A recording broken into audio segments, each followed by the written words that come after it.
जमशेदपुर का साहू परिवार एक खुशहाल जिंदगी जी रहा था, जहां दीपक टाटा स्टील में काम करते थे और उनकी पत्नी वीना घर संभालती थीं। उनकी 2 बेटियां, दिव्या और सानवी, पढ़ाई में व्यस्त रहती थीं। लेकिन 12 अप्रैल 2021 को उनकी दुनिया में एक भयानक सन्नाटा छा गया। पुलिस को एक चौंकाने वाली सच्चाई का सामना करना पड़ा, जिस पर शुरू में किसी को भी यकीन नहीं हुआ। घटना की शुरुआत। यह घटना झारखंड के ईस्ट सिंहभूम जिले के कदमा थाना क्षेत्र में स्थित साहू परिवार के क्वार्टर में हुई।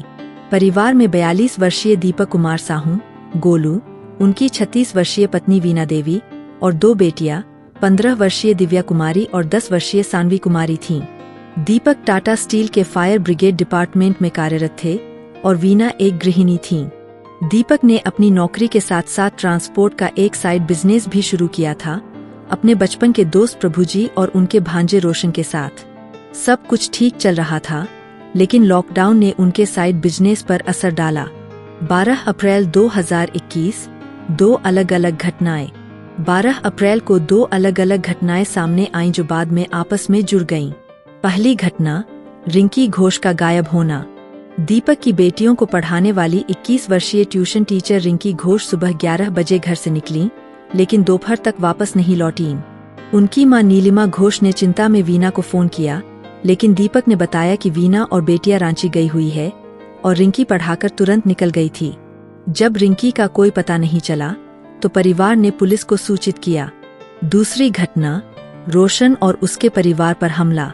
दोपहर 3:50 बजे दीपक के बिजनेस पार्टनर प्रभुजी के भांजे रोशन ने अपनी पत्नी आराध्या के फोन से दीपक के साले आनंद साहू की पत्नी जयश्री को फोन किया। रोशन ने बताया कि दीपक ने उन पर और उनके 12 से 13 साल के साले अंकित पांडे पर हथौड़े से हमला किया है। अंकित गंभीर रूप से घायल होकर टाटा मेन हॉस्पिटल TMH में ICU में भर्ती था। रोशन ने बताया कि वे दोपहर के खाने के लिए दीपक के घर गए थे, जहां दीपक ने अचानक उन पर हमला कर दिया। इस घटना के बाद दीपक अपनी बाइक से फरार हो गया था।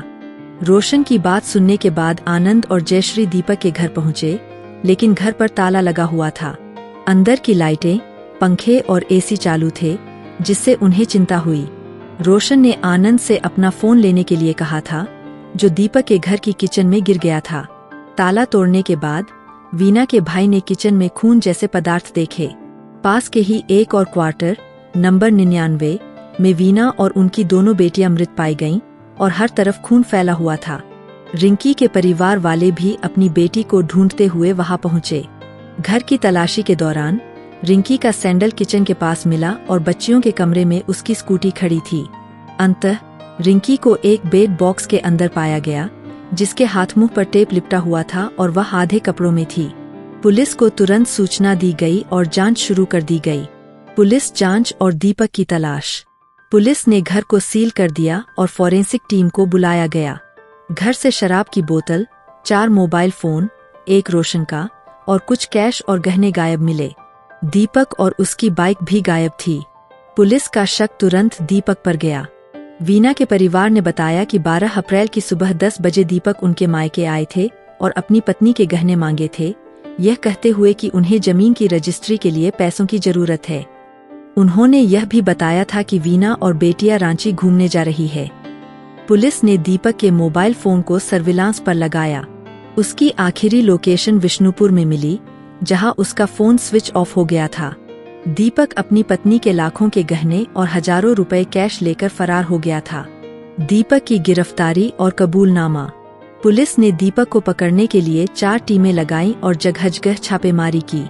13 अप्रैल को आनंद कुमार ने दीपक के खिलाफ हत्या और अन्य धाराओं में केस दर्ज कराया। 13 अप्रैल को एक ज्वेलर ने पुलिस को बताया कि दीपक ने 12 अप्रैल को सुबह उनसे संपर्क किया था और गहने बेचने की बात कही थी। दोपहर 3 बजे के आसपास दीपक ने ज्वेलर को 3 लाख रुपए के गहने बेचे और बाकी पैसे अपने भाई के HDFC बैंक अकाउंट में भेजने के लिए कहा। 16 अप्रैल की सुबह दीपक के भाई मृत्युंजय ने पुलिस को सूचित किया कि उनके अकाउंट में धनबाद के हीरापुर ब्रांच से 1.5 लाख रुपए जमा हुए हैं। पुलिस ने धनबाद SP से संपर्क किया। 16 अप्रैल की दोपहर जब दीपक दोबारा उसी बैंक में और पैसे जमा करने आया, तो पुलिस ने उसे हिरासत में ले लिया। जमशेदपुर लाकर कड़ी पूछताछ करने पर दीपक ने स्वीकार किया कि इन सभी घटनाओं के पीछे उसी का हाथ था। दीपक का कबूलनामा और पूरी कहानी। दीपक ने पुलिस को बताया कि वह वेब सीरीज देखकर प्रेरित हुआ था। 11 अप्रैल की रात को पार्टी के बाद जब उसकी पत्नी और बच्चे सो गए तो उसने सुबह 8 बजे अपनी पत्नी वीना और फिर एक एक करके अपनी दोनों बेटियों की हत्या कर दी। उसने हथौड़े का इस्तेमाल किया और बाद में तकिए से उनका दम घोंट दिया। सुबह 10 बजे वह अपने ससुराल गया और पत्नी के गहने लिए। उसका इरादा राज्य से भागने का था। 11 बजे जब ट्यूशन टीचर रिंकी घोष घर आईं, तो उन्होंने सब कुछ देख लिया। दीपक ने उन्हें चाकू से धमकाया और उनकी स्कूटी की चाबी मांगी, क्योंकि वह रोशन के घर जाकर उसे ठिकाने लगाना चाहता था। जब रिंकी ने विरोध किया और चिल्लाने लगी, तो दीपक ने उसका भी गला घोंट दिया और उसके साथ गलत काम भी किया।